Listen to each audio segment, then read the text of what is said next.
राष्ट्री संगमनी वसूनां चिकितुषी प्रथमा यज्ञियानां तां मा देवा व्यदध पुत्रा भूरिस्थात्रां भूय विषयन्ति। भारत विक्रम भारत वर्ष की अक्षय कीर्ति गाथा।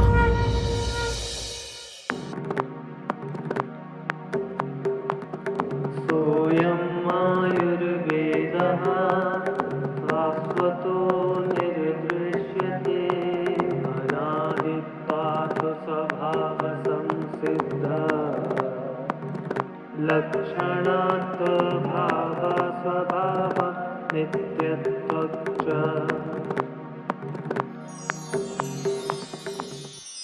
नमस्कार।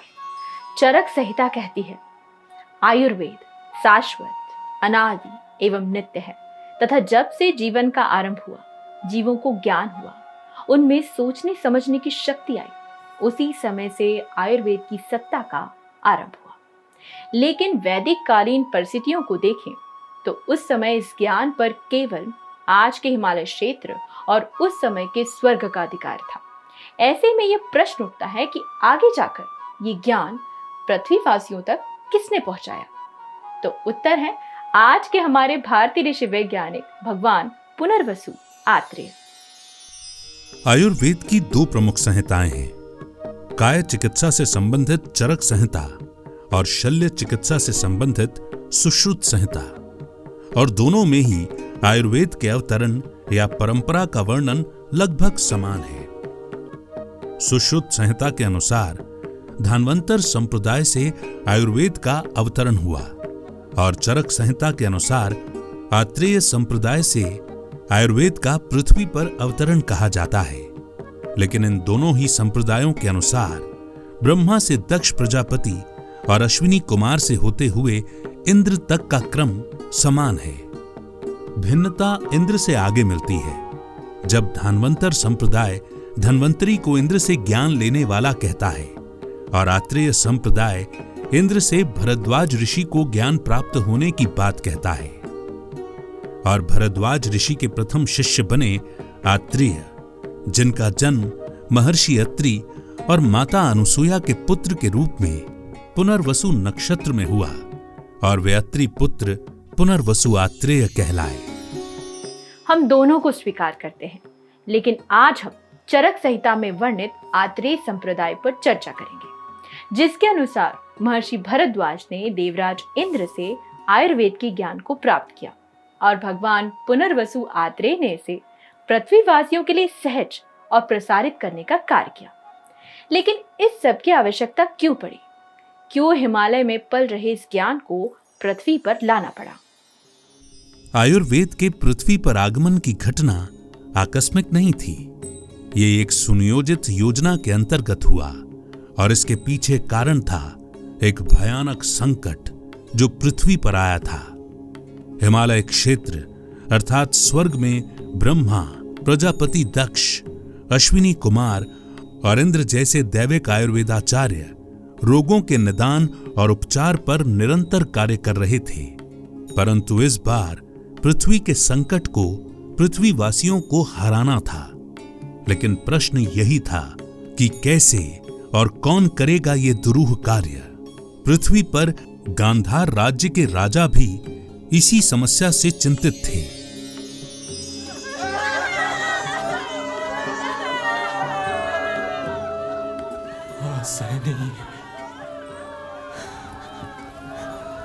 असहनीय है ये दुख,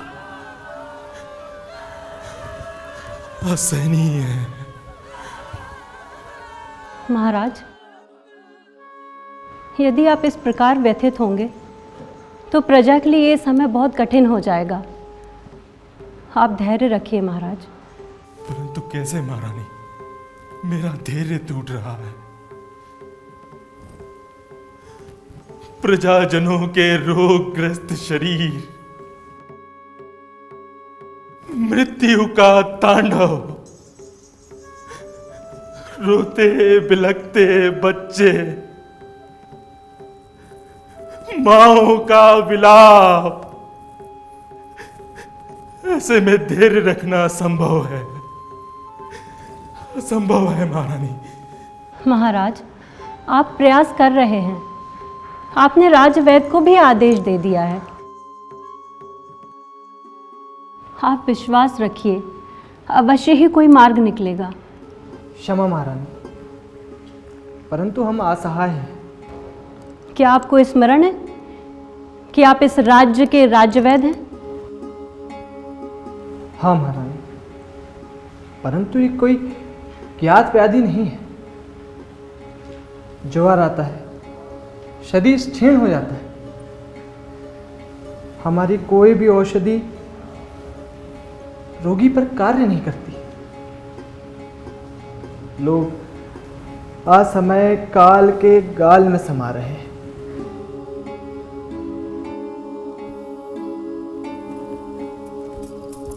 ये हमें ज्ञात है राजवैद्य, वो कहिए जो हमें ज्ञात ना हो। प्रणाम महाराज। प्रणाम महाराज। मेरी एक प्रार्थना है। और मेरा एक परामर्श महाराज। प्रार्थना या परामर्श जो भी है, हमें हमारी प्रजा के स्वास्थ्य की रक्षा का उपाय कहिए। मेरी दृष्टि में यह एक आसुरी प्रकोप है महाराज। हमें भूत या पिशाच के प्रभाव को समाप्त करने के लिए तांत्रिक विद्या का प्रयोग करना चाहिए। नहीं महाराज, हमने देखा है इस संकट के समक्ष साधारण मानवीय प्रयास विफल हो गए हैं।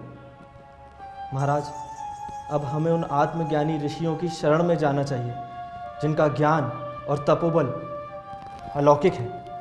क्यों? हमारा ज्ञान अलौकिक नहीं है? ये मैं नहीं जानता, परंतु मुझे ज्ञात हुआ है कैलाश में इस संकट पर विचार करने के लिए महर्षियों का सम्मेलन हो रहा है। तो हम प्रतीक्षा क्यों कर रहे हैं? हमें भी अपना प्रतिनिधि वहां भेजना चाहिए। सत्य है, तत्काल संदेश भेजो। गांधार का राजा समस्त मानवता की ओर से उन महान ऋषियों से आरोग्य का मार्ग खोजने की भिक्षा मांगता है। हमारे राज्य में कौन है जो इस सभा में उपस्थित होने के योग्य है? आज्ञा महाराज। आज्ञा महाराज। महाराज, मुझे इनके जाने में कोई आपत्ति नहीं, परंतु मैं यही प्रार्थना करूंगा कि जो योग्य है वे वहां अवश्य उपस्थित हों।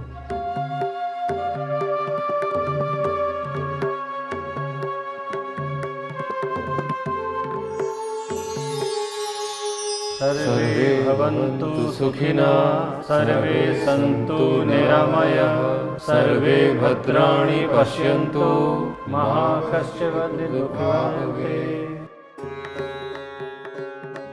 प्रणाम। प्रणाम।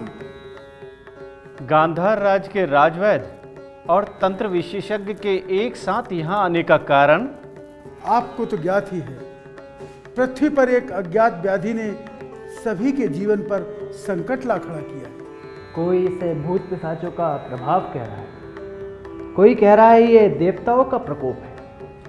आपका क्या विचार है?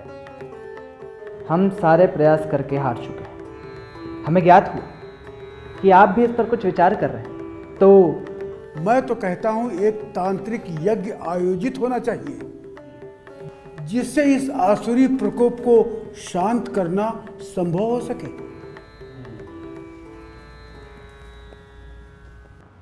क्षमा विप्रगण, परंतु अब पृथ्वीवासियों को एक ठोस समाधान की आवश्यकता है। समाधान से तुम्हारा क्या अर्थ है? स्पष्ट कहो पुत्र। हाँ पूर्णवसु, तुम किस ओर संकेत कर रहे हो? मैं उस चिकित्सकीय विज्ञान की ओर संकेत कर रहा हूं जो पृथ्वीवासियों को यह बताए कि रोग क्यों होते हैं, उनका निदान कैसे संभव है और उनकी चिकित्सा कैसे होगी। सुंदर स्वप्न है युवक, परंतु तुम कह रहे हो कि पृथ्वीवासी अपना उपचार स्वयं करेंगे। अब देवों से स्वास्थ्य के लिए प्रार्थना नहीं करना होगा। अवश्य करेंगे विप्र, परंतु अब हम प्रार्थना के साथ प्रयास भी करेंगे। आत्रेय का कथन उचित है। हमें ज्ञान के मूल स्रोत तक जाना होगा और आयुर्वेद को पृथ्वी पर लाना होगा। यह संभव है। स्वयं ब्रह्मा द्वारा दिया गया आयुर्वेद का ज्ञान अश्विनी कुमार, प्रजापति दक्ष, देवराज इंद्र को प्राप्त है।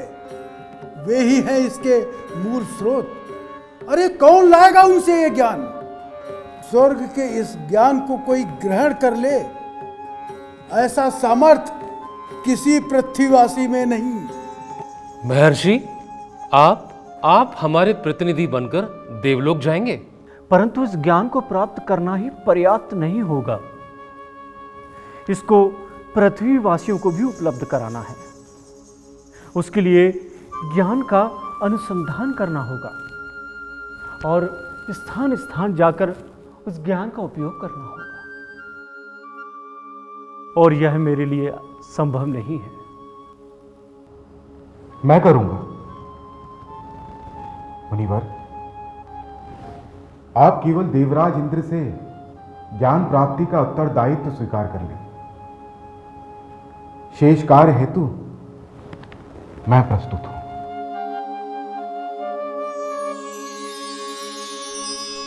चरक संहिता के अनुसार भरद्वाज इंद्र के समक्ष आयुर्वेद का ज्ञान लेने गए, परंतु दूसरे संदर्भ बताते हैं कि इंद्र के पास ऋषियों का समूह गया था, जिसमें आत्रेय के पिता अत्रि, महर्षि वामदेव और महर्षि भरद्वाज भी थे। अंततः भरद्वाज ने इंद्र से आयुर्वेद का ज्ञान प्राप्त किया और महर्षि भरद्वाज से पुनर्वसु आत्रेय तक यह ज्ञान पहुंच गया।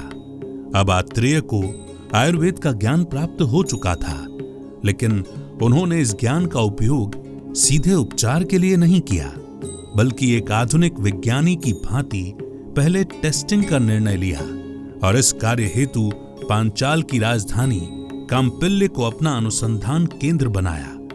उनके इस निर्णय पर प्रश्न उठना स्वाभाविक था।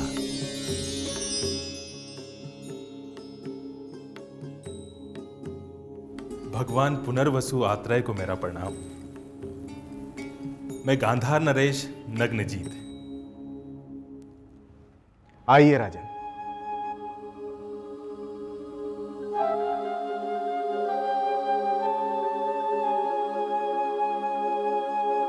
मुझे ज्ञात है अपनी प्रजा के स्वास्थ्य के प्रति आपकी चिंता आपको यहां तक ले आई है। महाराज, हमें ज्ञात हुआ है कि आपने हिमालय क्षेत्र के महान आयुर्वेद को प्राप्त कर लिया है और अब आप उस पर अनुसंधान कर रहे हैं। आपने उचित सुना है राजन। परंतु ये समय तो उस ज्ञान के उपयोग का है मुनिवर, ना कि उस पर अनुसंधान का। उपयोग के पूर्व अनुसंधान आवश्यक है देवी। आयुर्वेद में वैज्ञानिक पद्धतियों के सम्मिलित होने से यह और भी अधिक प्रामाणिक बनेगा। वैज्ञानिक सोच के अभाव में भ्रम उत्पन्न होते हैं। आपने सत्य कहा महाराज। प्रजा में भी यही भय व्याप्त है कि सारी व्याधियों का कारण गंधर्व, राक्षस, भूत और पिशाच हैं और इन व्याधियों का कोई उपाय नहीं। तो इसमें भ्रम कहाँ है? आपने ऐसा रोग पूर्व में कहीं देखा है? नहीं ना? तो ये निश्चय ही किसी मायावी शक्ति का प्रभाव है। अभी ने देखिए, आयुर्वेद का ज्ञान प्राप्त करके आए हैं, पर उपचार तो ये भी नहीं कर पा रहे हैं। अनुसंधान कर छलावा कर रहे हैं। मुनिवर, आप शांत क्यों हैं? क्योंकि इनके द्वारा प्रचारित अंधविश्वास ही आज के संकट का कारण है। मुझे ज्ञात है कि स्वर्ग के आयुर्वेदा आचार्यों के ज्ञान से हमारी रक्षा हुई है और उनसे प्राप्त ज्ञान हम तक आते आते दूषित होना भी संभव है, और वही हुआ है। परंतु अब मैं ऐसा नहीं होने दूंगा। तो आपके अनुसार ये भूत पिशाच का प्रभाव नहीं है? कदापि नहीं। मेरा अनुसंधान कहता है कि देवता, गंधर्व, राक्षस या अन्य भूत योनियां कभी किसी को दुख नहीं देती। तब इस संकट का कारण क्या है? प्रज्ञा अपराधत संप्राप्ते व्याधौ कर्मज आत्मना। बुद्धि के विपरीत हमारे कर्म ही वे प्रज्ञा अपराध हैं जो समस्त व्याधियों का कारण है। प्रज्ञा अपराध मतलब ऐसे काम जो हम अपने मन के प्रभाव में करते हैं, जबकि हमारा दिमाग हमें रोक रहा होता है। आत्रेय ने कितनी सहजता से समझा दिया है कि जब हम बुद्धि की जगह अपने मन की सुनते हैं तो हम बीमार हो जाते हैं। सरल शब्दों में कहें तो एक सही दिनचर्या खान पान को छोड़कर जब हम अपने मन का खाते पीते हैं तो हमारा अस्वस्थ होना तय है। आत्रेय हजारों साल पहले आयुर्वेद में एक वैज्ञानिक सोच की बात कर रहे हैं। राजन, जैसे राजवेद को रोग का ज्ञान होना आवश्यक है, वैसे ही प्रजा को भी ज्ञान होना चाहिए कि वास्तव में चिकित्सक है कौन, रोगहंता या प्राणहंता। तुम हमें प्राणहंता कह रहे हो? मैं तो केवल सत्य कह रहा हूं। मेरे अनुसार चिकित्सकों की 3 श्रेणियां हैं। प्रथम, छद्मचारी चिकित्सक, जो वेदों की भांति सामग्री साथ तो रखते हैं परंतु वे वैद्य नहीं हैं। वे तो केवल वेदों की भांति दिखते हैं। द्वितीय, सिद्ध साधित चिकित्सक, जो प्राणाचार्यों की सेवा कर उपाधियां प्राप्त कर लेते हैं। और तृतीय और अत्यंत अल्प वे हैं जो वास्तव में गुरुओं से वैज्ञानिक विधि से चिकित्सकीय ज्ञान प्राप्त करते हैं और जीविताभिसारी वैद्य कहलाते हैं। वैज्ञानिक विधि? अच्छा, क्या है वो वैज्ञानिक विधि? जिसमें शोध हो, प्रयोग हो और अनुसंधान सम्मिलित हो। क्यों? क्या इसके पश्चात वे मरेंगे नहीं? उन्हें अमृत प्राप्त हो जाएगा? नहीं आएगा। इससे केवल अज्ञान दूर होगा। अब आप ही कहिए, यदि अज्ञान दूर होने से एक भी प्राणी के जीवन की रक्षा होती है तो क्या हमें यह मार्ग नहीं चुनना चाहिए? अवश्य चुनना चाहिए मुनिवर। परंतु यह संभव कैसे होगा? अभी हमें प्रजा के प्राणों की रक्षा भी करनी है और उन्हें रोगों के विषय के बारे में समझाना भी है। आपकी योजना क्या है? एक निरंतर यात्रा,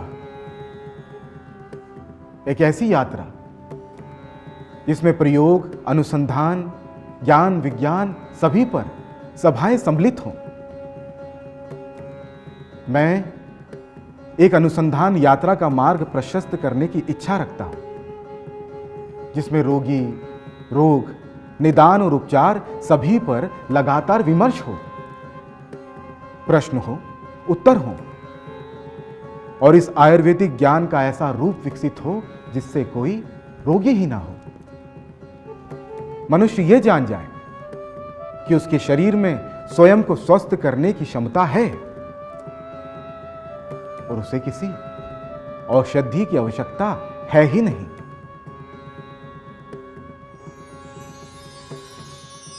पुनर्वसु आत्रेय ने वास्तव में आयुर्वेद के रूप में हमें होलिस्टिक हेल्थ, प्रिवेंटिव मेडिसिन और नेचुरल हीलिंग जैसी चिकित्सकीय पद्धतियों और सिद्धांतों का मार्ग प्रशस्त किया है, जिसकी आज सारी दुनिया में चर्चा है। उन्होंने अनुसंधान की इस यात्रा को कैसे और किसके साथ आगे बढ़ाया जानेंगे, लेकिन अगले अंक में जब हम उनकी यात्रा के बारे में बात करेंगे और जानेंगे उनके शिष्य महान आयुर्वेदाचार्य अग्निवेश को। तब तक के लिए जुड़े रहिए और देखते रहिए भारतीय ऋषि विज्ञान, केवल भारत विक्रम पर। अभी के लिए नमस्कार।